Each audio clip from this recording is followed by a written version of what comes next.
दो मुतहारिब पार्टियों ने मिलके ये सोच जो है उसकी बुनियाद रखी कि हमने पार्लियामेंट्री जमहूरियत को जो है वो आगे बढ़ाना है, उसकी हिफाजत करनी है। एक दफा भी सिंस 2006 कोई लम्हा ऐसा नहीं आया कि हमने 90 की दहाई के जो तलखी है उसकी तरफ खुदा न खास्ता जो है रिवर्ट बैक किया। हमारे राब्ते भी रहे, इख्तलाफात भी रहे, उस स्पिरिट में काम किया जिस स्पिरिट में 2006 का मिसाक जमहूरियत जो है वो साइन किया गया। हम उसको फिर रिवाइव कर सकते हैं, उसको ब्रॉड बेस्ड कर सकते हैं। ये इस हाउस की अगर बका है तो जनाब स्पीकर इस मुल्क की वादत की बका है, आइन की बका है।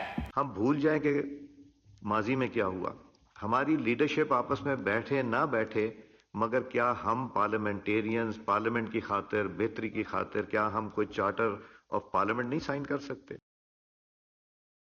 मुझे समझ नहीं आती कि चार्टर ऑफ डेमोक्रेसी का बहुत क्रेडिट ये लेते हैं। उसमें यही था कि हम पॉलिटिकल पार्टीज के अलावा आउटसाइड ग्रुप्स को या आउटसाइड जो भी इदारे हैं उनको शामिल नहीं होने देंगे। मेरा सवाल यह है कि चार्टर ऑफ डेमोक्रेसी क्या खत्म हो गया है या नून लीग उससे पीछे हट गई है? जिस तरीके से इलेक्शन हुआ, जिस तरीके से हुकूमत चलाई जा रही है, ये तो उस चार्टर ऑफ डेमोक्रेसी की मुकम्मल मुखालफत है।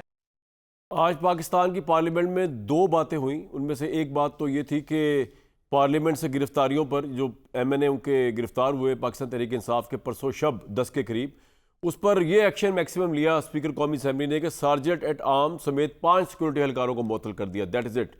प्रोडक्शन ऑर्डर जारी कर दिए गए, आज सेशन के बाद जारी किए गए, आज शाम को, आज रात को भी जारी किए गए। तो अगर कौमी असम्बली का इजलास होगा तो ये MNAs जो है वो कल ज़रूर आ जाएंगे। ये तो एक डेवलपमेंट हुई यहाँ पे। अब ये पता नहीं किस हद तक तहरीक इंसाफ के लिए सेटिस्फैक्ट्री है। दूसरा, ख्वाजा आसिफ साहब और उसके बाद फिर स्पीकर कौमी असम्बली ने एक चार्टर ऑफ डेमोक्रेसी जो नून लीग और पीपल्स पार्टी के दरमियान हुआ था उसको एक्सटेंड करने का इशारा किया, और इशारा ये किया कि इसके अंदर पाकिस्तान तहरीक इंसाफ भी शामिल हो सकती है। ये किस हद तक एक वैसे ही जिसे आप कहते हैं रेटरिक है जो कहा गया, या वाकईतन ये प्रैक्टिकली पॉसिबल भी है या पॉसिबल नहीं है? ये चार्टर ऑफ डेमोक्रेसी के अंदर आना कि जिसकी क्लॉजेज में लिखा हुआ था कि मुंतखब हुकूमत का मैंडेट किया जाएगा, किसी फौजी हुकूमत या फौज की सरपरस्ती वाली हुकूमत में शामिल नहीं हुआ जाएगा। चार्टर ऑफ डेमोक्रेसी क्लॉज पढ़ रहा हूँ मैं आपके सामने। ये किस हद तक नून लीग और पीपल्स पार्टी ने निभाया? पहली बात तो सवाल ये उठना चाहिए।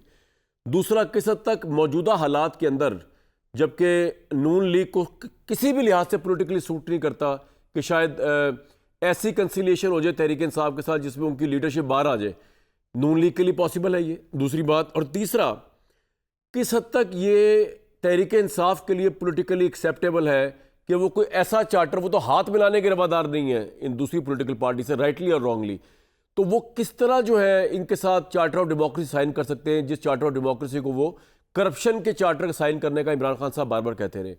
मुस्तफा कमाल साहब ने आज कमाल बात की।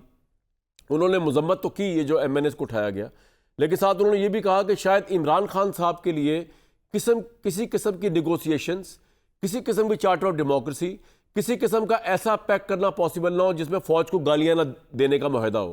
क्योंकि उसकी वजह क्या उन्होंने बताई, वो आप मुस्तफा कमाल साहब की ज़बानी सुन लें ज़रा।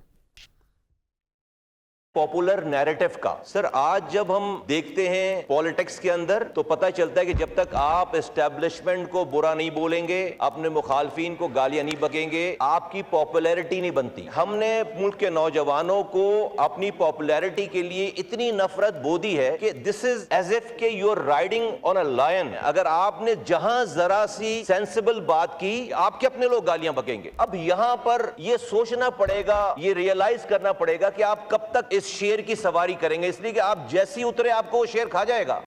बड़ी इंटरेस्टिंग बात की मुस्तफा कमाल साहब ने।